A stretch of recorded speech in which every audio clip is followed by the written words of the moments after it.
ஹடா Amaze இன்னைக்கு வந்து take ஒரு ஒன் ஷாட் தான் வந்து பார்க்க போகிறோம். Love of you mafia lad mafia fallen for you with 7 years age கேப்போட வந்து போட்டிருக்கேன். ஐ ஹோப் உங்களுக்கு இந்த ஒன் ஷாட் பிடிக்கும் நான் நினைக்கிறேன்.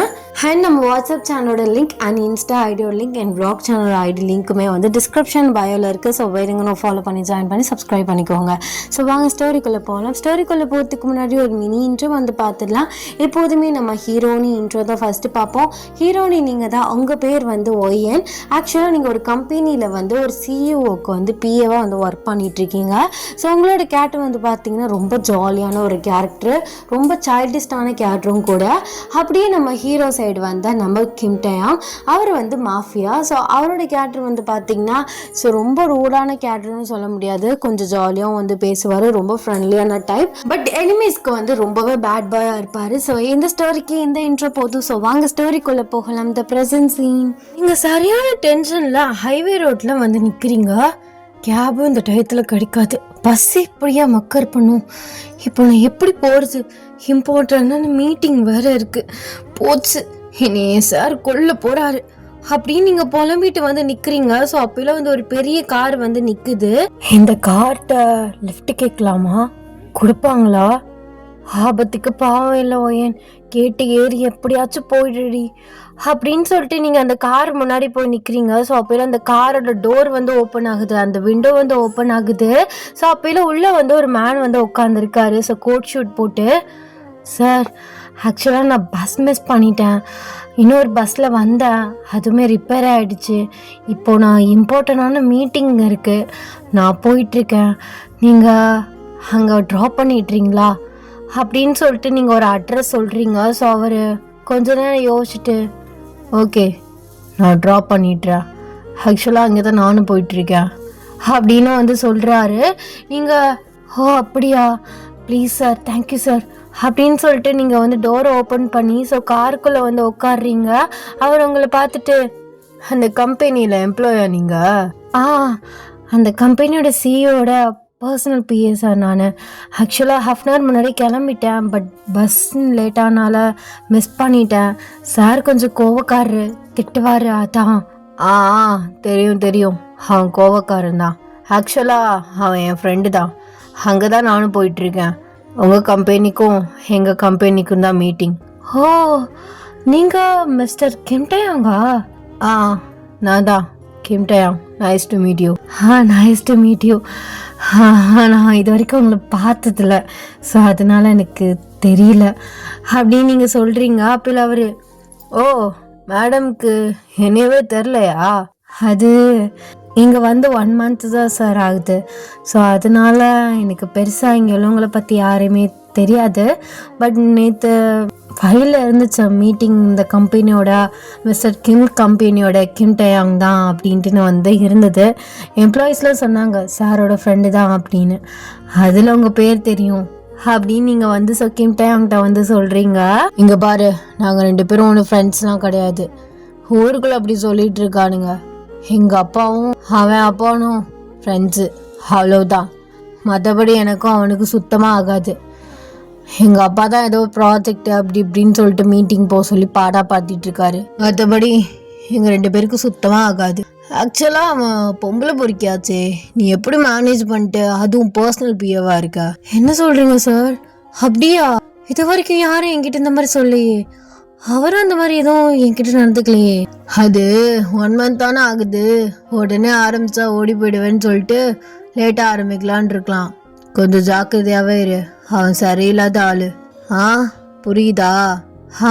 புரியுது சார். ஆனால் அவர் என்கிட்ட எப்போ பாரு எரிஞ்சு விழுந்துட்டுருக்காரு. அதான் ஸ்டார்டிங் ஸ்டேஜ். நீ எரிஞ்சு விழுகும் போது சில பேர் என்ன நினைப்பாங்க, நம்ம வேறு மாதிரி இவரை ட்ரீட் பண்ணால் இவர் நம்மக்கிட்ட நல்லா நடந்துக்கிருவாரு அப்படின்னு சொல்லிட்டு வேறு மாதிரி இருக்க பொண்ணுங்க வேறு மாதிரி ட்ரீட் பண்ணுவாளுங்க.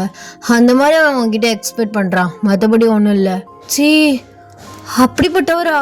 ஐயோ, எனக்கு ஒர்க்கு கிடைக்கல, அங்கே தான் கிடச்சிச்சு, அதான் டக்குன்னு ஜாயின் பண்ணிட்டேன். பார்த்துட்டு மாறுறதே நல்லது தான் போல சார். தேங்க்யூ நீங்கள் ஓப்பனாக பேசினதுக்கு. அதெல்லாம் ஒன்றும் இல்லை, நல்ல பொண்ணா தெரியுதா, அதான் சொன்னேன். உனக்கு அப்படி ஏதாவது பிரச்சனையாக இருந்தா இந்தா என் கம்பெனியோட விசிட்டிங் கார்டு, இங்கே வந்து நீ ஜாயின் பண்ணிக்கலாம் உனக்கு வேலை இருக்குது. அப்படியா? சரி சார். இப்போ உடனே வந்தால் அவர் ஏதாவது நினச்சிப்பார், ஏதாவது ஒரு பிரச்சனை பண்ணுவார். நான் ஒரு 1 month பார்த்துக்கிட்டு நான் மாறிக்கிறேன். தேங்க்யூ அப்படின்னு சொல்லிட்டு அந்த விசிட்டிங் கார்டை வாங்கி நீங்கள் உங்கள் பேக்கில் வச்சுக்கிறீங்க. கார் வந்து ரொம்பவே ஃபாஸ்ட்டாக வந்து போயிட்டுருக்கு. ஸோ சடனாக வந்து சடன் பிரேக் வந்து போடுறாங்க. உங்கள் ஹெட் வந்து முன் சீட்டில் போய் முட்டை போகுது. ஸோ அப்பையில வந்து வி வந்து அப்படியே உங்கள் ஹெட்டோடு உங்களை பிடிச்சிடுறாரு. அப்படியே வியோட ஃபேஸ் வந்து உங்ககிட்ட ரொம்பவே வந்து க்ளோஸாக இருக்குது. நீங்கள் வியை பார்க்குறீங்க, வி வந்து உங்களை பார்க்குறாரு. ஸோ அவரோட காந்த கண்ணு அப்படியே வந்து உங்களை இழுக்குது. அப்படியே 2 பேருமே நார்மலாக ஆகிட்டு தனித்தனியாக வந்து உட்காந்துக்கிறீங்க. ஸோ உங்களுக்கு 2 பேருக்குமே ஒரு மாதிரி ஆக்வர்டாக இருக்குது. அப்படியே வி வந்து டிரைவரை பார்த்து விட்றா வண்டியை, அதெல்லாம் ஒரு அவசரமே இல்லை, நீ மெதுவாகவே போ, டிராஃபிக்லாம் அங்கே ஜாஸ்தி இருக்கும், நீ கொஞ்சம் ஸ்லோவாகவே போ, நம்ம மீட்டிங்க்கு 1/2 hour லேட்டாக போனால் கூட பிரச்சனை கிடையாது. ஐயோ சார், நீங்கள் என்ன இப்படி சொல்கிறீங்க? அங்கே அவர் என்னை பிச்சிருவார். நீங்கள் லேட்டாக வந்தால் பிரச்சனை இல்லை, நான் சீக்கிரமாக போகணும்ல, அதுக்கு என்ன பண்ணுறது? அதான் நான் கூட வரேன்ல, நான் அவங்கிட்ட பேசிக்கிறேன். எல்லாத்தையும் தாண்டி தானே போக முடியும், பறந்தா போய் இறங்க முடியும் காரில். அதுவும் கரெக்ட் தான். டிரைவர் நீங்கள் மெதுவாகவே போங்க, நம்ம பேசிக்கலாம். வேற என்ன பண்ணுறது? திட்டினா வாங்கிக்கிறேன், அதுக்காக நம்ம என்ன சாகவா முடியும்? அது வேறு ஸ்பீடாக போய் ஏதாச்சும் ஆயிடுச்சுன்னா என்ன பண்ணுறது அப்படின்னு சொல்லிட்டு நீங்கள் ஃபோன் யூஸ் பண்ணிட்டுருக்கீங்க, அவர் லேப்டாப் யூஸ் பண்ணிகிட்ருக்காரு. கொஞ்ச நேரத்துலேயே நீங்கள் வந்து ஆஃபீஸ் வந்து ரீச் ஆகிட்றீங்க. Thank you sir, thank you for your help. அப்புறம் அவர் ஏதாச்சும் உள்ள ஏதாவது பேசுவார், நீங்கள் அதெல்லாம் கண்டுக்காதீங்க அண்ட் எதுவும் டென்ஷன் ஆகாதீங்க. மீட்டிங்க்கு ஆல் த பெஸ்ட். புரியுது, போங்க மேடம், பார்த்து போங்க. அப்புறம் தைரியமாக பேச கற்றுக்கோ. என்னதான் அவன் ஓனராக இருந்தாலும் ஒரு லிமிட் தான். பாரு, செட் ஆகலைன்னா போடா மாதிரின்னு சொல்லிட்டு என் கம்பெனியில் வந்து ஜாயின் பண்ணிக்கோ, புரியுதா?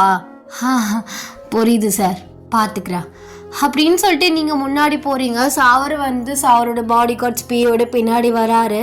நீங்கள் போயிட்டு சாரி சார் அப்படின்னு உங்கள் பாஸ் கிட்ட வந்து சொல்ல போகிறீங்க. ஸோ அவர் ஓங்கி உங்களை அற விடுறாரு. ஸோ வி வந்து பின்னாடி நிற்கிறாரு. இதை பார்க்கவும் அவருக்கு செம்மையாக கடுப்பாகுது. ஐம் சாரி சார், நான் சொல்ல வரத ஒரு நிமிஷம் கேளுங்க. வாய் மூடு. எவ்வளோ கால் பண்ணுறதா? கால் பண்ணவா அட்டென்ட் பண்ண அவ்வளோ வலிக்குதாடி உனக்கு? இங்கே பாரு, நீ ஒன்று பாஸ் கிடையாது, எப்போ வேணா வரலாம், எப்போ வேணா போகலான்ட்டுன்னு. 1/2 hour முன்னாடி மீட்டிங்க்கு முன்னாடி இருக்கணும்னு நான் சொல்லி அவ்வளோ விட நீ கரெக்டாக 5 minutes முன்னாடி வந்து நிற்கிறா. என்ன பெரிய புட்டிங்கியா நீனா? அப்படிலாம் இல்லை சார், ஆக்சுவலாக பஸ்ஸை மிஸ் பண்ணிட்டேன், சார் தான் வந்து ட்ராப் பண்ணார் அப்படின்னு சொல்லிட்டு நீங்கள் வியை பாயிண்ட் பண்ணுறீங்க. வி வந்து முறைச்சிக்கிட்டு நிற்கிறாரு. ஓ, இவன் கூட தான் வந்தியா? அதானே பார்த்தேன். என்ன 2 பேரும் வர வழியில் மேட்ரு பண்ணிட்டு லேட்டாக வந்து நிற்கிறீங்களா அப்படின்னு சொல்லிட்டு ரொம்ப அசிங்கமாக வந்து பேசுகிறாரு. உங்களுக்கு ஒரு மாதிரி கஷ்டமாக இருக்குது. அப்போல்லாம் வீக்கு வந்து கோவம் வருது. ஸோ இந்த மாதிரி பேசவும், எங்கள் பார்லி பியோ லிமிட் என்ன பேசுகிறான்? ஒரு பொண்ணுடா இப்படி தான் பேசுவியா? எங்கே பாருங்க சார், நீங்கள் என்னமோ ரொம்ப நல்லவர் மாதிரி பண்ணாதீங்க. டெய்லியும் ஒவ்வொருத்தி கூட இருக்கிற உனக்கு இந்த பேச்செல்லாம் செட் ஆகாதுடா அப்படின்ட்டுன்னு உங்கள் பாஸ் வந்து வியை பார்த்து சொல்கிறாரு. வீக்கு வந்து கோவம் வருது. இங்கே பாரு, எங்கள் அப்பன் சொன்னாதான் இந்த மீட்டிங்க்கு ஓகே சொன்னேன். இந்த மழை பேசிகிட்டு இருந்தேன்னு வச்சுக்கோவேன், போடாமல் என்ன போயிட்டே இருப்பேன். ஒழுங்கா மீட்டிங்கை முடிச்சுட்டு போகிற வழியை பாரு. தேவையில்லாமல் என்னோட பர்சனலை தலையிடுறதுக்கு உனக்கு எந்த ரைட்ஸும் இல்லை. என்னமோ நீ பெரிய உத்தம மாதிரி பேசிகிட்டு இருக்க. நான் ஒவ்வொருத்தி கூட இருக்கேன்னா அவள் என்கிட்ட காசுக்காக வந்து இருக்கா. ஆனால் நீ அப்படியா? ஃபோர்ஸ் பண்ணி ஒவ்வொருத்தையும் ரேப் பண்ணி இந்த வேலையெல்லாம் பார்த்துட்டு இருக்க. நீ எங்கே, நான் எங்கே அப்படின்னு சொல்லிட்டு ஸோ எல்லாருக்கும் முன்னாடியும் உங்கள் பாஸை வந்து அசிங்கப்படுத்துகிறாரு. நான் நினச்சேன்னு வச்சுக்கோவேன், இந்த கம்பெனி எரிச்சு விட்டு போயிட்டே இருப்பேன். எவனும் என்னை கேட்க முடியாது. நல்லா ஞாபகம் வச்சுக்கோ, புரியுதா? உங்கள் பாஸ்க்கு என்ன பேசுனே வந்து தெரியல. ஸோ அவர் அப்படியே வாய மூடிட்டு மீட்டிங்கு போய் அரேஞ்ச் பண்ணப்போ அப்படின்னு உங்களை பார்த்து ஒரு முறைச்சிட்டு சொல்லிட்டு போகிறாரு. நீங்களுமே வந்து ஸோ மீட்டிங் ரூமை வந்து அரேஞ்ச் பண்ணுறீங்க. ஸோ அப்போ வி வந்து அந்த மீட்டிங் ரூம்குள்ளே என்ட்ரி ஆகுறாரு. தேவையா அவனுக்கு இதெல்லாம்? அவன் அடிக்கிற நீ வாங்கிட்டு இருக்க, திருப்பி கொடுக்காம. எங்கே பாருங்க சார், நான் வந்து ஒரு ஜஸ்ட் எம்ப்ளாய். அவர் என்ன திட்டினாலும் என்ன பண்ணாலும் நான் அட்ஜஸ்ட் பண்ணி போயிட்டு தான் ஆகணும். அவர் எழுத்து நான் எதுவுமே பேச முடியாது சார். அதெல்லாம் உங்களுக்கு சொன்னால் புரியாது. நான் ஒரு சாதாரண ஒரு எம்ப்ளாயி. அவர்கிட்ட வேலை பார்க்குற ஒரு பொண்ணு. அவரு கோவப்பட்டது நியாயம்தான், ஆனா என்ன ஓவரா பேசுறாரு, அசிங்கமா. அந்த மாதிரி பேசினது தப்பு தான். நான் என்ன பண்ண முடியும் சொல்லுங்க? அதான் சொல்றேன்ல, போடாம இருன்னு தூக்கி போட்டுட்டு வா. நான்லாம் உனக்கு ஒர்க் தரேன். இவனோட டபுள் மடங்கு சேலரி நான் உனக்கு தரேன். உனக்கு அவ்வளோலாம் எந்த வேலையுமே இருக்காது. சொல்றேன்ல, புரியுதா இல்லையா? அப்படி இல்லை சார். உடனே எப்படி நான் எல்லாத்தையும் தூக்கி போட்டு வர முடியும்? கொஞ்சம் யோசிச்சு பாருங்க. உடனே நீ போடாம இரு, நீ இப்பெல்லாம் பேசினா உங்ககிட்ட வேலை பார்த்துட்டு நான் இருக்க முடியாது அப்படி இப்படின்னு சொல்லிட்டு உங்கள் கம்பெனியில் வந்து ஜாயின் பண்ணுறதுக்கு எனக்கு ஒரு செகண்ட் ஆகாது தான். ஆனால் எதுக்குன்னு யோசிக்கிறேன். ஃபஸ்ட் டைம் கிடைச்ச வேலை பார்க்குறேனே, இப்போ உடனே என்னால் எந்த முடிவும் எடுக்க முடியாது. சொல்கிறது புரியும் நான் நினைக்கிறேன். உங்கள் ஆஃபீஸ் எங்கே இருக்குன்னு தெரியல, பட் நிறைய பிரான்ச்சஸ் இருக்குன்னு கேள்விப்பட்டேன் தான். பார்க்கலாம் சார். ரெண்ட்டுக்கு வீடு கிடைக்கல. அவருடைய கெஸ்ட் ஹவுஸில் தான் என்னை தங்க வச்சிருக்காரு. எல்லாத்தையும் யோசிச்சு தான் நான் இதை சொல்கிறேன். இங்கே பாரு, அவன் சரியான பொம்பளை பொறுக்கி. அவனோட கெஸ்ட் ஹவுஸில் தங்க வச்சிருக்கானா, நீ கொஞ்சம் சேஃபாக தான் இருக்கணும். அவன் எந்த நேரத்திலும் என்ன வேணா பண்ணுவான். புரியுதா இல்லையா? புரியுது சார், நீங்கள் சொல்கிறது புரியுது. நான் சீக்கிரமே மாற பார்க்குறேன் அப்படின்னு நீங்கள் டேக்கிட்ட சொல்கிறீங்க. ஸோ அவருமே நோட் பண்ணுறாரு. ஸோ அப்புறம் ஆஸ் யூஷுவல் மீட்டிங் வந்து நார்மலாக மீட்டிங் வந்து போயிட்டுருக்கு. மீட்டிங் வந்து முடிஞ்சதுக்கப்புறம் ஸோ எல்லாருமே வந்து வெளியில் போகிறாங்க. நீங்கள் வெளியில் போயிட்டு ஸோ கரெக்டாக மீட்டிங் ரூம்குள்ளே வந்து என்ட்ரி ஆகுறீங்க. ஸோ டேவும் வந்து டோர் ஓப்பன் பண்ணுறாரு. நீங்களுமே டோரை வந்து புஷ் பண்ணுறீங்க.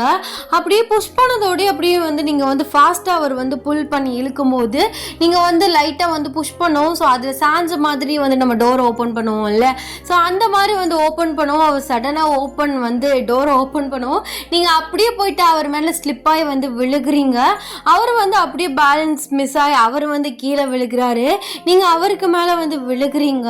ஸோ அந்த ரூம் வந்து ரொம்பவே சைலண்டாக இருக்கனால நீங்கள் விழுகிற சவுண்ட் அவ்வளோ லவுடாக கேட்குது.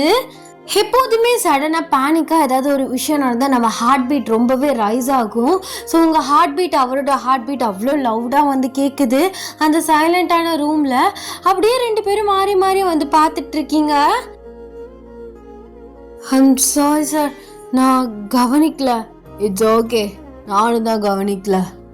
சரி எந்திரிங்க, எவ்வளோது பார்த்துட்டு போகிறா, அப்புறம் அதுக்கு வேறு ஏதாவது ஒன்று சொல்லிட்டு இருப்பானுங்க அப்படின்னு சொல்கிறாரு. நீங்கள் வந்து எந்திரிக்கிறீங்க. மரம் வந்து உங்கள் கை வந்து பேலன்ஸ் வந்து மிஸ் ஆகி ஆக்சுவலாக நீங்கள் வந்து ஹேண்ட் வாஷ் பண்ணிட்டு வந்திருப்பீங்க. அதனால தான் வந்து டோரை வந்து அப்படி புல் பண்ணாமல் ஸோ நீங்கள் சாஞ்சிக்கிட்டே வந்து திறந்துருப்பீங்க. ஹேண்ட் வாஷில் இருக்க அந்த தண்ணி இருக்கும் பார்த்தீங்களா, ஸோ அந்த கையில் வந்து இருக்க தண்ணி வந்து வலிக்கி அவர் மேலே வந்து ஃபோர்ஸ்டாக விழுகிறீங்க. அப்போயில உங்கள் ஃபேஸ் வந்து அப்படியே அவர் ஃபேஸில் வந்து இடிக்குது. அப்போயில உங்கள் லிப்ஸ் ரெண்டு பேர் லிப்ஸுமே வந்து டச் ஆகுது. ஸோ ரெண்டு பேருமே சடனாக வந்து ஜங்க் ஷாக் ஆகுறீங்க. இது எல்லாமே லீ, அதாவது உங்கள் பாஸ் வந்து ஸோ கேமராவில் அவரோட கேபினில் உட்காந்து பார்த்துட்டு இருக்காரு. அவருக்கு அவ்வளோ வெறி ஆகுது. நீங்கள் ரெண்டு பேருமே அப்படியே வந்து லிப்ஸ் டச்சிங்லேயே வந்து இருக்கீங்க. ஸோ என்ன சொல்கிறேன்னே வந்து தெரியல. ஸோ அவரோட கை வந்து உங்களோட வெஸ்ட்டில் வந்து இருக்குது. அப்படியே வந்து நீங்கள் ஸ்லோவாக வந்து டக்குன்னு வந்து எந்திரிச்சு நின்றுடுறீங்க. I'm sorry sir, it's just a accident. நீங்கள் இதை மறந்துடுங்க அண்ட் மன்னிச்சிருங்க. ஐம் ஆல்சோ சாரி ஒயின், என் மேலே தப்பு இருக்குது. இல்லை சார், நான் தான் ஸ்லிப்பாக உங்கள் மேலே விழுந்துட்டேன் அப்படின்னு சொல்லிட்டு அவர் ஃபேஸப் பண்ணுறீங்க. பட் உங்களால் முடியல. அப்படியே உங்களுக்கு ஒரு மாதிரி ப்ளஷ் ஆகுது. என்ன ஒயின் இப்படி ப்ளஷ் பண்ணிகிட்ருக்க? ஸோ அவர் என்ன நினைப்பார், எனக்குன்னு பண்ணோன்னு நினைப்பாருல்ல, ஃபேஸை கவர் பண்ணிக்கோ அப்படின்னு சொல்லிட்டு நீங்கள் வந்து உங்கள் ஹேரை முன்னாடி எடுத்துகிட்டு ஸோ அப்படியே வந்து ஸ்ட்ரைட்டாக எப்படி நின்றுக்கிறீங்க. ஐம் சாரி ஒயன், மனசில் எதுவும் வச்சுக்காதீங்க. இல்லை சார், என் மேலே தான் தப்பு. ஓகே, ரெண்டு பேர் மேலேயும் தப்பு. சரி, நான் சொன்ன விஷயத்தை பற்றியும் கொஞ்சம் யோசிங்க.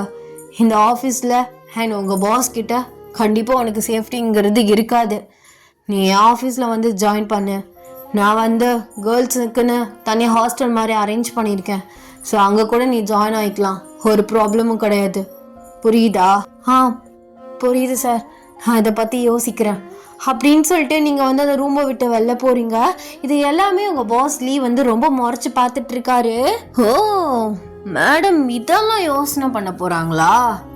உன்னை அழிக்காம நான் விட மாட்டேன்டி.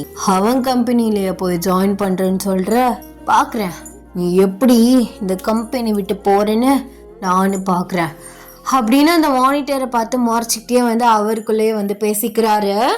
நைட்டு வந்து ஆகுது. நீங்கள் வந்து உங்கள் பாஸோட கெஸ்ட் ஹவுஸில் தான் வந்து இருக்கீங்க.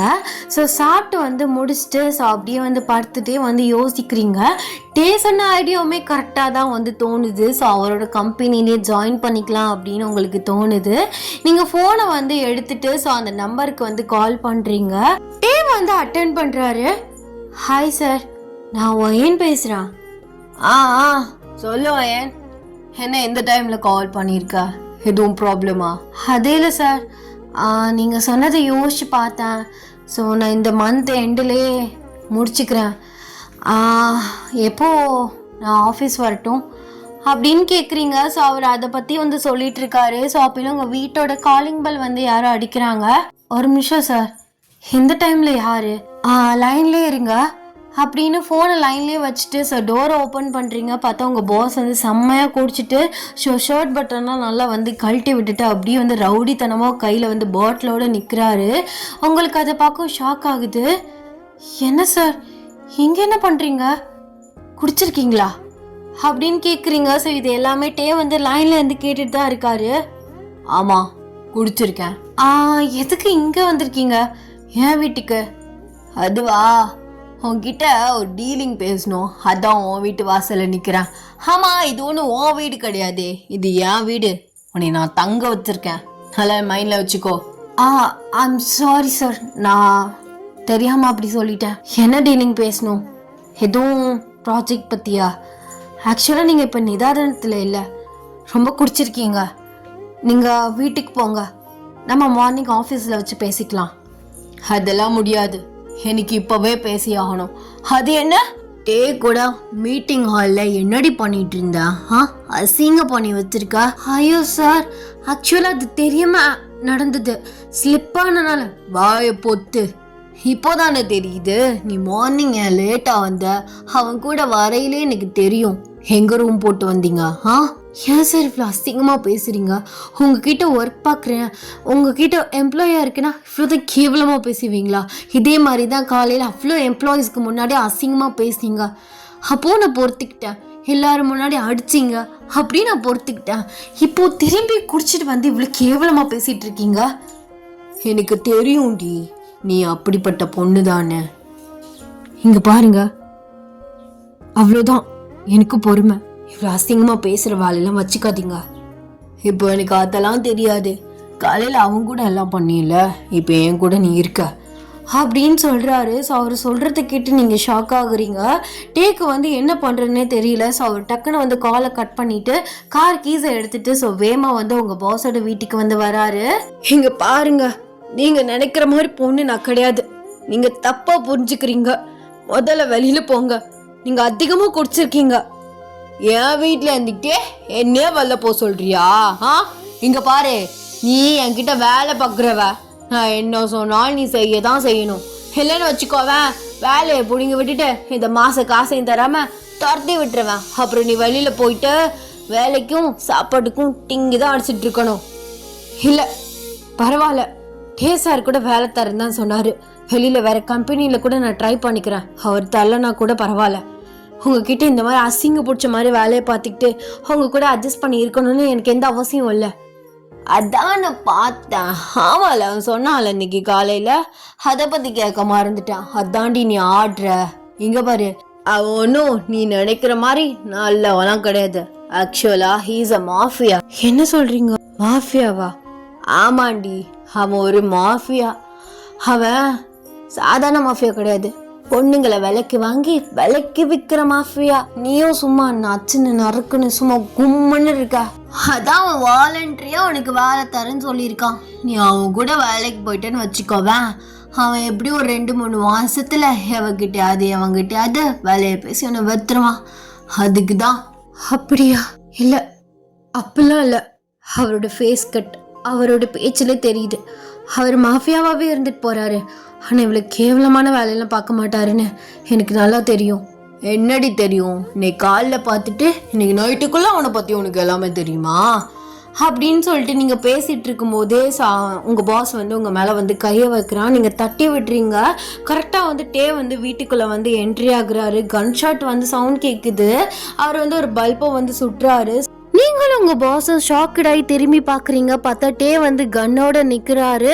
அப்பயில உங்கள் பாஸ் உங்களை பார்த்து, இவன் எப்படி இங்கே வந்தா, இவனுக்கு எப்படி தெரியும், அப்போ அவங்கிட்ட சொல்லியிருக்க, காலைல லைன்ல இருந்திருக்கான் கரெக்டா, அது வந்து அப்படின்னு சொல்லிட்டு இருக்கலே. ஸோ உங்கள் பாஸ் வந்து உங்கள் கழுத்தை பிடிச்சி நெரிக்கிறாரு. டே வராரு. ஸோ 2 பேருக்குமே ஃபைட் வந்து பயங்கரமாக போகுது. உங்கள் பாஸ் வந்து ரொம்ப அதிகமாக குடிச்சிருக்கனால ஸோ அவர் வந்து டேக்கு ஈக்குவலாக வந்து சண்டை போட முடியலை.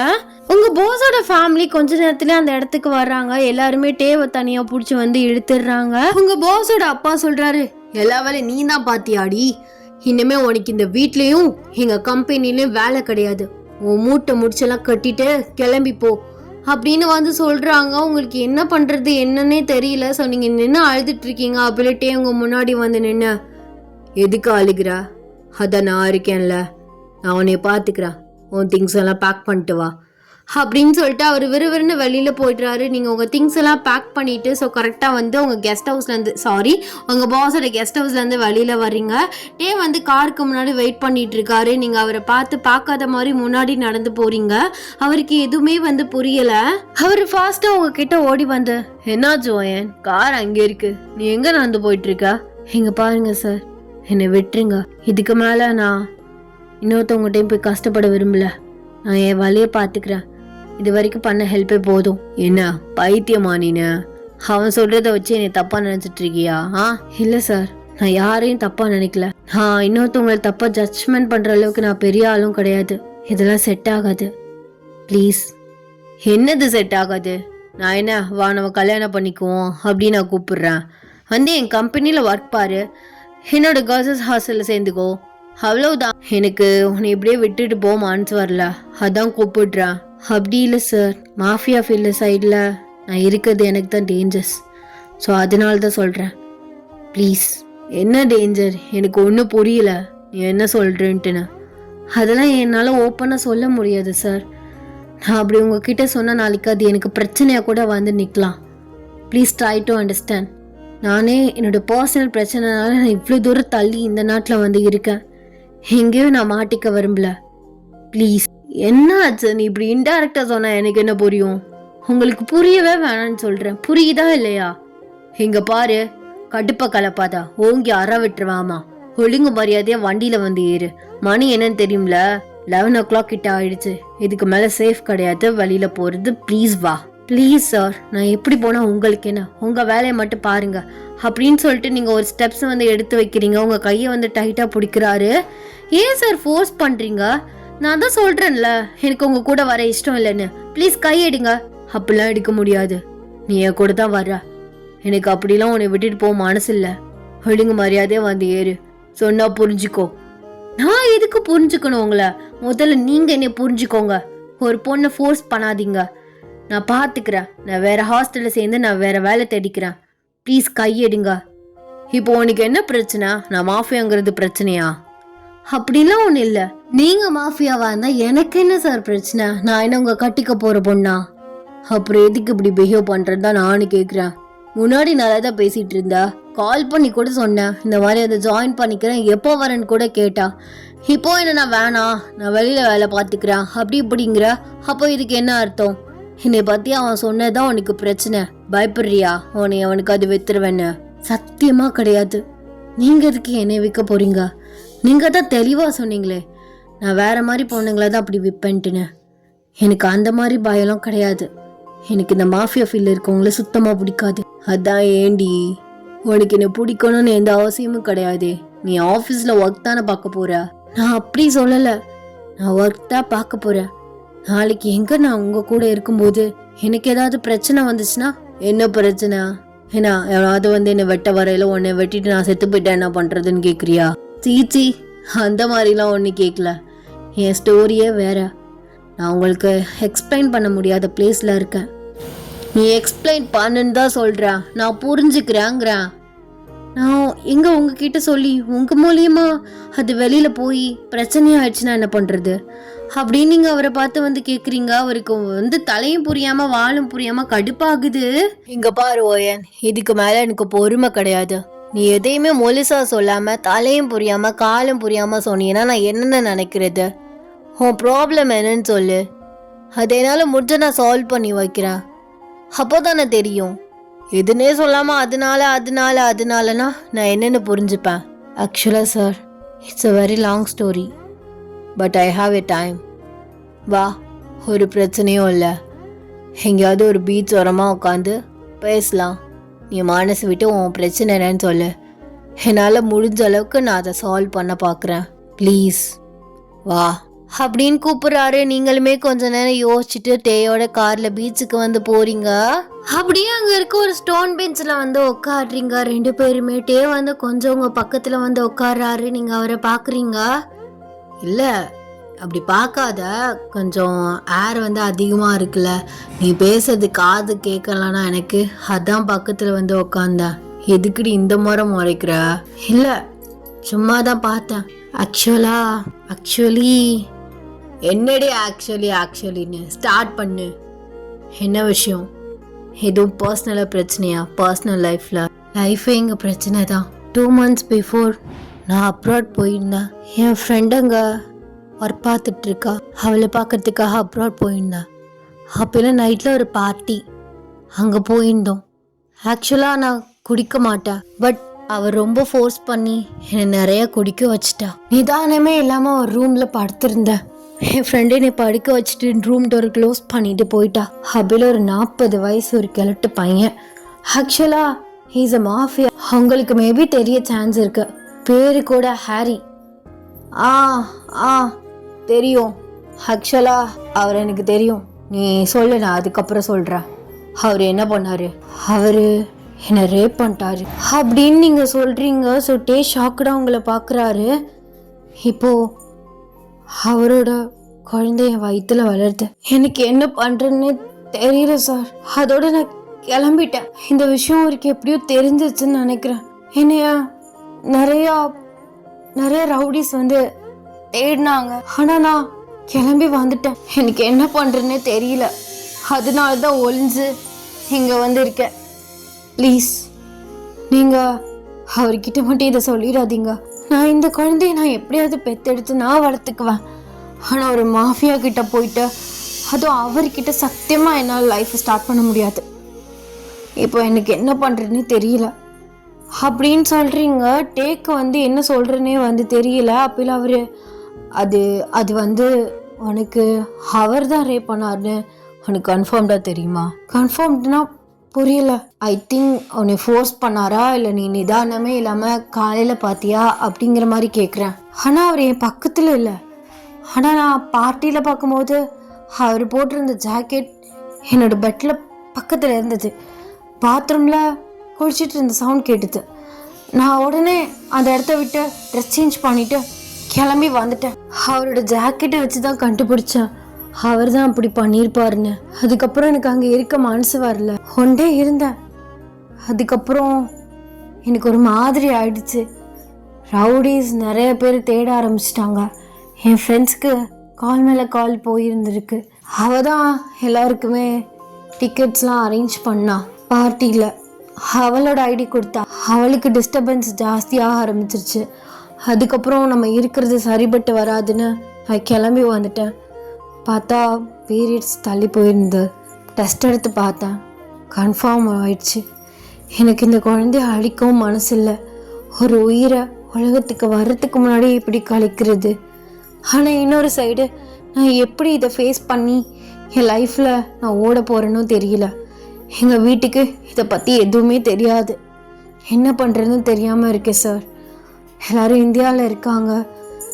நான் குழந்தைய பெற்றெடுத்து நான் போகும்போது அப்பா யாருன்னு கேட்டாங்கன்னா நான் என்ன பதில் சொல்லுவேன்? எனக்கு ஒன்றுமே புரியல. அப்பா இவர் தான், 40 வயசாகுது உங்கள் மருமையனுக்குன்னு அவங்க முன்னாடி கூட்டிகிட்டு போய் நான் நிற்க வைக்க முடியுமா? எங்கள் அப்பாவோட தம்பி வயசாகுது அவருக்கு. என்னால் என்ன சொல்கிறேன்னே எனக்கு தெரியல. எதையும் யோசிக்க முடியாமல் எப்படி நான் லைஃப்பில் ஓட போகிறேன்னு தெரியாமல் அப்படியே மண்டையை பிச்சுட்டு இருக்கேன் சார். அப்படின்னு நீங்கள் டேயை பார்த்து சொல்கிறீங்க. டேக்கு ஒரு மாதிரி கில்ட்டி ஆகுது. அப்போ இவ தான் நான் தேடிட்டு இருக்க பொண்ணு. கரெக்டு, இவ தான் நான் தேடிட்டு இருக்கேன். என் முன்னாடி இப்படி உட்காந்துருக்கா. இப்போ நான் இவகிட்ட எப்படி உண்மையை சொல்லுவேன்? என்னை அவள் என்ன நினைப்பா? அந்த லீ சொன்னது உண்மையாயிடுமே. ஐயோ கடவுளே. ஆனால் அவளை எப்படி விட்டுனா இவ அப்படியே என்னை விட்டு போயிடுவா. அவள் வயிற்றுல வளருது என் குழந்த அப்படின்னு அவர் மனசுக்குள்ளே வந்து நினச்சிட்டு இருக்காரு. நீங்கள் டேவை பார்த்து என்ன நீங்கள் யோசிக்கிறீங்க? ப்ளீஸ் இதை பற்றி நீங்கள் எங்கேயுமே வந்து சொல்லிடாதீங்க. கண்டிப்பாக அவர் ஒரு மாஃபியா தான். அதனால உங்களுக்கும் அவருக்கும் கண்டிப்பாக ஒரு சின்ன கான்டாக்டாவது இருக்கும். ப்ளீஸ் டே, என் லைஃப்பை நாசம் பண்ணிடாதீங்க ப்ளீஸ். ஆமாம், என்னமோ சொல்ல வந்தீங்களா? அப்புறம் என்ன விஷயம் அப்படின்னு நீங்கள் டேவை பார்த்து கேட்குறீங்க. டே வந்து அப்போல உங்கள் கையை வந்து டைட்டாக பிடிக்கிறாரு. நீங்கள் அவரை கன்ஃபியூஸ்டாக வந்து பார்க்குறீங்க. I'm sorry Owen. எதுக்கு சார் சாரி கேட்குறீங்க? எதுவும் என்னை பற்றி சொல்ல போகிறீங்களா அவர்கிட்ட? அப்படி இல்லை, ஆக்சுவலாக நான் உங்ககிட்ட ஒரு உண்மையை சொல்ல போகிறேன். அது உனக்கு கோவத்தை தரலாம், என் மேலே வெறுப்பாக மாறலாம், என்ன வேணால் நடக்கலாம். பட் பொறுமையாக கேளு. அந்த பார்ட்டியில் நானும் தான் இருந்தேன் அப்படின்னு சொல்கிறாரு. நீங்கள் அவரை கன்ஃபியூஸ்ட் அண்ட் ஷாக்கடாக பார்க்குறீங்க. நீங்களும் தான் இருந்தீங்களா? ஆமாம், அது ஒரு மாஃபியாஸ் பார்ட்டி. அங்கே அரேஞ்ச் பண்ணியிருந்தோம். எல்லாருமே அதிகமாக குடிச்சிருந்தோம். எனக்கு தலைகால் புரியாமல் குடிச்சிட்டா கண்ணு லைட்டாக பிளர் ஆகிடும். யார் என்னன்னு தெரியாது, ஃபேஸ்அப் பண்ண முடியாது. அந்த போதை நின்றுச்சுன்னா அப்படியே கண்ணு பிளர்ராக தான் இருக்கும். நெக்ஸ்ட் டே வரைக்கும் ஒரு பாத்தை போட்டால் தான் எனக்கு நார்மலாக என்னோடய சுயநலவு, நான் என்ன பண்ணேன் ஏது பண்ணேன் எனக்கு எல்லாமே தெரியும். ஆக்சுவலாக உன்னை ரேப் பண்ணது ஹாரி கிடையாது, நான் தான் ஓயன் அப்படின்னு சொல்கிறாரு. நீங்கள் ஷாக்கடாக டேவை பார்க்குறீங்க. உங்களுக்கு என்ன சொல்கிறேனே வந்து தெரியல. அந்த ஜாக்கெட் அவன் என்கிட்ட கொடுத்துருந்தான். நாங்கள் 2 பேரும் நல்ல ஃப்ரெண்ட்ஸ், ஹார்டாக போட்டான்னு கேஷுவலாக பேசிக்குவோம். அந்த ஜாக்கெட்டை நான் தான் லாஸ்ட்டாக அவன்கிட்டேருந்து வாங்கினேன். குடிச்சிக்கிட்டே வந்தேன். ஒரு ரூம் டோர் லைட்டாக ஓப்பனில் இருந்துச்சு. உள்ளே வந்தேன், ஜாக்கெட்டை பெட்டுக்கு மேலே போட்டேன். எனக்கு என்ன ஆணுச்சுன்னு தெரியல, அந்த மாதிரி தப்பாகிடுச்சு. I'm sorry ஓயன். ஆக்சுவலாக நான் அன்றைக்கி நிதானத்தில் இல்லை. சத்தியமாக நிதானத்தில் இருந்திருந்தா அந்த மாதிரி ஒன்று நான் பண்ணியிருக்கவே மாட்டேன். அப்படியே டயர்டில் உன் பக்கத்துலேயே தூங்கிட்டேன். இந்த நெக்ஸ்ட் டேவும் எனக்கு கண்ணு பிளர்ராக இருந்துச்சு. உன் ஃபேஸ் எனக்கு சரியாகவே தெரியல. உன் ஹேர் ஃபுல்லாக மறைச்சிருந்துச்சு. நீ அந்த சைடு தலையை வச்ச மாதிரி படுத்திருந்த. சரி குளிச்சுட்டு வந்திருக்கலான்னு நான் பாத்ரூம்குள்ளே போகிற டைம் தான் நீ ட்ரெஸ்அப் பண்ணி நீ கிளம்பி போயிருந்திருக்க. பாத்ரூமில் நின்று நார்மலாக ஆனேன்.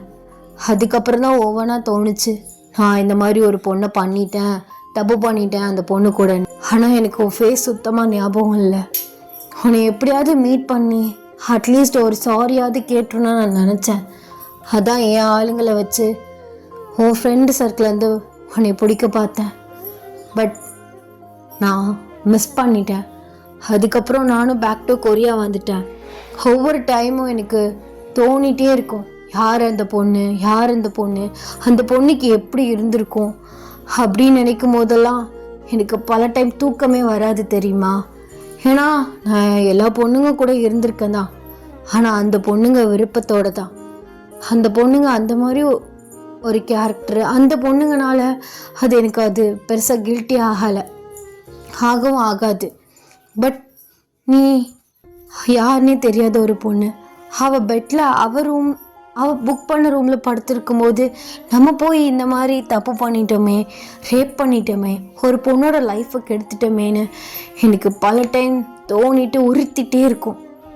ஆனால் இப்போ தான் தெரியுது அந்த பொண்ணு நீ தான்னு. இப்போது உன் கண்ணு முன்னாடி நான் ஒரு கெட்டவனாக தான் தெரிவேன். I'm sorry ஓயன். நான் காலில் வேணால் வலிக்கிறேன். சத்தியமாக உன்னை தேடினது இதுக்காக தான். ஆனால் நீயா இருப்பேன்னு நான் எக்ஸ்பெக்ட் பண்ணவே இல்லை. நான் பண்ண ஒரு தப்பு இப்போ உன் வயிற்றுல ஒரு விதையாக வந்து நிற்குது. ஐம் சாரி ஓயன், என்னை மன்னிச்சிரு அப்படின்னு சொல்லிட்டு உங்கள் காலை பிடிக்கிறாரு. நீங்கள் அப்படியே வந்து உட்காந்துருக்கீங்க கல் மாதிரி. ஸோ உங்கள் கண்ணுலேருந்து நான் ஸ்டாப்பாக டிஎஸ் வந்துக்கிட்டே இருக்குது. அவர் அப்படியே உங்கள் ஃபேஸை பார்த்து உங்கள் சீக்ஸை வந்து பிடிச்சி அன்னைக்கு ஏதோ தப்பில் நடந்துருச்சு, பட் சொல்யூஷன் எல்லா தப்புக்குமே இருக்கு, நீ ஒன்றும் கவலைப்படாத, உன்னை நான் உன்னை ஏமாத்திட்டுலாம் போயிட மாட்டேன், இதை மறைச்சிடு, உன்னைய ஏதாவது ஒரு ஹாஸ்டலில் சேர்த்து விட்டு எனக்கு எதுவுமே தெரியாத மாதிரி இருக்கணும்னு நினச்சிருந்தா நான் சத்தியமாக இருந்திருக்கலாம், பட் என்னால் முடியாது. நம்ம 2 பேரும் மேரேஜ் பண்ணிக்கலாம், நம்ம குழந்தைய நம்ம நல்லபடியாக பெற்று எடுக்கலாம், இந்த உலகத்துக்கு நம்ம ஹஸ்பண்ட் அண்ட் ஒய்ஃபாக அஃபிஷியலாக ஆயிடலாம், எந்த ப்ராப்ளமும் வராது, இந்த விஷயமும் வெளியில் தெரியாது, உனக்கு எந்த அசிங்கமும் கிடையாது, நம்ம பிள்ளையும் அப்பா இல்லாமல் வளராது. நீ என்ன சொல்கிற? உன் முடிவில் தான் இருக்குது அப்படின்னு உங்களை பார்த்து வந்து கேட்குறாரு. நீங்கள் அவரை பார்த்து அப்புறம் என்னை ஏமாற்றிட்டு போயிடக்கூடாது, வேற பொண்ணு கூட அப்படின்னு அவரை பார்த்து கேட்குறீங்க. அவரை உங்களை அப்படியே ஹக் பண்ணி சத்தியமாக போக மாட்டேன், ஆக்சுவலாக ஃபஸ்ட் டைம் உன்னை நேரில் பார்க்கும்போது எனக்கு ஒரு மாதிரி ஹார்ட் பீட் ரைஸாக ஒரு மாதிரி புல் அரிச்சிச்சு, என்னடா இப்படி இருக்க ஃபீலு அப்படின்னா அப்போவே தோணுச்சு. நான் நினச்சேன் லவ் அட் ஃபர்ஸ்ட் சைட் போலன்னு. ஆக்சுவலாக இன்னைக்கு மார்னிங்கே நான் உனக்கு ஃபாலோ ஆகிட்டேன், ஆனால் இப்போ தான் தெரியுது இன்னைக்கு மார்னிங் ஃபாலோ ஆகலை, 2 months பிஃபோர் நீ அவளுக்கு மொத்தமாக ஃபாலோ ஆகிட்ட, அவளுக்கு ஒரு கிஃப்டை கொடுத்துட்ட அப்படின்னு இப்போ தான் தோணுது. அந்த கிஃப்ட்டு தப்பான வழியில் வந்தது தான், பட் இப்போ ரைட்டான பிளேஸில் தான் வந்து சேர்ந்துருக்கு. ஒன்றும் பிரச்சனை இல்லை, இந்தியா போவோம், உங்கள் பேரண்ட்ஸ் கிட்ட நம்ம நார்மலாக லவ் பண்ணுறோம், கல்யாணம் பண்ணிக்கணும்னு ஆசைப்படுறோன்னு பேசுவோம், கன்வின்ஸ் பண்ணுவோம், கண்டிப்பாக ஒத்துக்குவாங்க. அப்புறம் மேரேஜ் பண்ணிவிட்டு ஆஸ் யூஷுவல் யாருக்கும் எந்த டவுட்டும் வராது. உன்னை சத்தியமாக நான் விட்டு போக மாட்டேன். I love you Ayan. என்னோடய லாஸ்ட் ப்ரீத் வரைக்கும் உன் கூடவே தான் இருப்பேன், உன் கூட, நம்ம பாப்பா கூட. உனக்கு மாஃபியா பிடிக்கலன்னா கூட சொல்லு, அதை கூட நான் விட தயாராக தான் இருக்கேன்.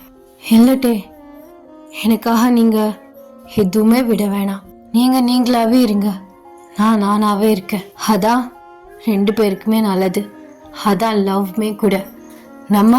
நம்மளாக இருக்கும்போது யார் நமக்காக ஃபாலோ ஆகுறாங்களோ அதுதான் ஒரிஜினல் ட்ரூ லவ். லைஃப்பில் என்ன பிரச்சனை வந்தாலும் பிரியவே மாட்டோம்.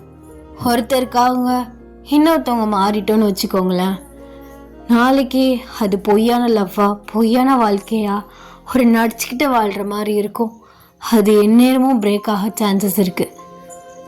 நம்மளாக இருக்கும்போது லவ் வருது பார்த்தீங்களா, அதுதான் ஒரிஜினல் லவ். அந்த லவ் எப்போது கடைசி வரையும் ட்ரூவாக நம்ம கூடவே இருக்கும். நான் உங்களை இப்படியே அக்செப்ட் பண்ணிக்கிறேன், எனக்கு நம்பிக்கை இருக்குது நீங்கள் அந்த மாதிரி என்னையும் நம்ம பிள்ளையும் விட்டுற மாட்டீங்கன்னு. கடைசியாக நீங்களே என்னை தேடி வந்துட்டீங்க, கண்டுபிடிச்சிட்டேன் நானே. இனிமே நான் நிம்மதியாக தூங்குவேன், பல நைட்டு தூக்கமே வராது. எப்படி இந்த குழந்தைய பெற்றெடுக்க போகிறோம், இந்த சொசைட்டிக்கு முன்னாடி எப்படி இதை வளர்க்க போகிறோம் அப்படின்னு பல டைம் யோசிச்சுக்கிட்டே இருப்பேன். இப்போது அந்த பிரச்சனையே இல்லை. ஐ love you day, love you so much. Thank you, உங்கள் தப்பை ஒத்துக்கிட்டு என்னை ஏற்றுக்கிட்டதுக்கு தேங்க்யூ ஸோ மச் அப்படின்னு சொல்லிட்டு அவரை டைட்டாக வந்து ஹக் பண்ணிக்கிறீங்க. அவர் அப்படியே ஹக்கை பிரேக் பண்ணிவிட்டு, ஸோ உங்கள் கண்ணில் வர தண்ணியை தொடச்சி விட்டுட்டு அப்படியே உங்களை ஸ்லோவாக வந்து கிஸ் பண்ணிவிட்டு, உங்கள் ஃபேஸ் ஃபுல்லாக கிஸ் பண்ணிவிட்டு அப்படியே உங்கள் டம்மிலே வந்து கிஸ் பண்ணுறாரு. நீங்கள் அப்படியே சிரிச்சுட்டே வந்து அவரோட ஹேரை வந்து கேரிஸ் பண்ணுறீங்க. Happy ending. ஐ ஹோப் உங்களுக்கு இந்த ஒன் ஷாட் பிடிச்சிருக்குன்னு நான் நினைக்கிறேன். கொஞ்சம் கிரிஞ்சான டயலாக்ஸ்லாம் இடையில பேசி தான் வச்சுருக்கேன், பட் பரவாயில்ல. லவ்னா கண்டிப்பாக கிரிஞ்சு இருக்கும், இல்லாமல் இருக்காது, பட் நல்லாயிருக்கும். பட் எனக்கு பர்சனலாக பிடிச்சது என்னென்னா, நம்மளாக இருக்கும்போது யாருக்கு நம்ம மேலே லவ் வருதோ அதுதான் ட்ரூவான லவ். எனக்கு இது பிடிக்கல உங்ககிட்ட, நீ இதை சேஞ்ச் பண்ணிக்கோ நம்ம வந்து யாரையும் சொல்லக்கூடாது. அவங்களுமே இது எனக்கு உங்ககிட்ட பிடிக்கல, நீ சேஞ்ச் பண்ணிக்கோன்னு சொல்லிட்டு லவ் பண்ணுறாங்க பார்த்தீங்களா, அது கண்டிப்பாக ட்ரூ லவ் கிடையாது. அது ரொம்ப நாளுமே நிலைக்காது. பிகாஸ் நம்ம எத்தனை நாள் தான் வந்து நம்மளை வந்து சின்ன வயசுலேருந்து நம்ம அப்படி தான் வளர்ந்துருப்போம், அதை மாற்றிக்கிட்டு நம்ம எத்தனை நாள் நடிச்சு வர முடியும்? சத்தியமாக அந்த லவ் வந்து நிலைக்காது. நம்மளாக இருக்கும்போது யார் நமக்காக ஃபாலோ ஆகுறாங்களோ அவங்கள டைட்டாக இறுக்கி வந்து பிடிச்சிக்கணும். ஸோ இது வந்து என்னோட என் பாயிண்ட் ஆஃப் வியூவில் நான் வந்து இப்படி தான். அண்ட் ஸோ இந்த ஸ்டோரி எப்படி இருந்துச்சு அப்படின்னு எனக்கு மறக்காமல் கமெண்ட்ஸில் சொல்லியிருப்போங்க. இடையில நிறைய உளறி வச்சுருக்கேன். ஆக்சுவலாக வீட்டில் வந்து வேலை போயிட்டுருக்கு, அதனால கொஞ்சம் இடையில மெஸ்ஸியான வாய்ஸ்லாம் வந்து கேட்டிருக்கோம். பட் அதெல்லாம் கொஞ்சம் வந்து அட்ஜஸ்ட் பண்ணி தவிர்த்து விட்டுக்கோங்க. ஒரு தேர்ஸ்டே ஆர் ஃப்ரைடே வந்து ஜேகேக்கு ஒரு ஒன் ஷாட்டோட வரேன். ஸோ அவருக்கு வந்து ஒரு மினி சீரீஸ் 2-3 இருக்குது. ஆக்சுவலாக எங்கள் அக்காலாம் முன்னாடி சொன்ன கதை அதெல்லாம் மறந்து போச்சு. நான் எப்படியாவது வந்து போஸ்ட் பண்ண வந்து பார்க்குறேன். எனக்கு நாளை கழிச்சு வந்து ஃபேமிலியில் கொஞ்சம் ஃபங்க்ஷன்ஸ் இருக்கனால நான் அந்த சைடு ஓடி போயிடுவேன். வீட்டில் தான் நான் போக மாட்டேன். எப்படி 2 நாள் 3 நாளைக்கு ஒரு தடவை தானே போஸ்ட் போட்டுட்ருக்கேன். என்னே நானே சொல்லிக்கிறேன், ஏன்னா எனக்கு தெரியும், நானும் நினப்பேன். ஸோ எப்படியாச்சும் வந்து ஒன் டேக்கு ஒன்ஸ் ஆகுது. ஸோ 1 டே போட்டுட்டோம்னா நெக்ஸ்ட் டே வந்து இது கேப் விட்டுட்டு அடுத்து நெக்ஸ்ட் டே போடு அப்படின்னு நான் நினப்பேன். ஆனால் முடியல, 4 நாள் 5 நாள் ஆகிடுது. ஸோ நான் ட்ரை பண்ணி 2 டேஸ்க்கு ஒன்ஸ் ஆகுது நான் போட பார்க்குறேன்டா. அண்ட் மறக்காமல் கமெண்ட்ஸில் சொல்லிட்டு போங்க எப்படியும் ஒன் ஷாட் இருந்துச்சு அப்படின்னு. அண்ட் எல்லோரும் வந்து சேஃபாக இருங்கடா. Ta-ta Baba, love you. And அன்றைக்கி நான் வந்து லாஸ்ட்டாக சொல்லியிருந்தேன் எனக்கு வந்து பெயினாக இருக்குது, நான் நெக்ஸ்ட் எப்போ வருவேன்னு தெரியாதுன்னு. ஆக்சுவலாக அது வந்து ஒரு சில்லி பெயின், அது வந்து நார்மல் பெயின். நான் வந்து ஒழுங்காக வந்து தண்ணி குடிக்காமல் ரெஸ்ட் ரூம் போகாமல் நார்மலாக வந்த பெயின். நான் அதுக்குள்ளே ஓவர் இமேஜினேஷன் பண்ணி ஹாஸ்பிட்டல் அட்மிட் ஆகிற வரைக்கும் நான் யோசிச்சு பார்த்து ஆப்ரேஷன் தேட்டருக்குள்ளே வரையும் போயிட்டு வந்துட்டேன்.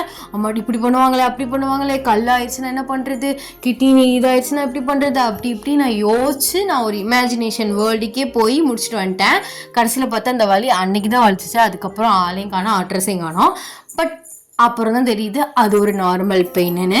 எங்கள் அம்மா வேறு ஓவராக என்னை திங்க் பண்ண வச்சுட்டு அவங்களுமே சைலண்ட் ஆகிட்டாங்க. கடைசியில் பார்த்தா எல்லாருக்குமே வலிச்சிருக்கு. அது சாப்பாட்டில் ஏதோ ஒரு பிரச்சனை போல் இருக்குது. ஸோ கேஸ் டபுள் அந்த மாதிரி இருக்கும்ல, அந்த மாதிரி ஒரு பிரச்சனை. ஸோ நிறைய பேர் வந்து ஹெல்த்தெல்லாம் பார்த்துக்க சொல்லி கேட்டிருந்தீங்க, சொல்லியிருந்தீங்க. Thank you so much for your love. ஐயோ நான் பேசிட்டே இருப்பேன். Tata Baba, love you.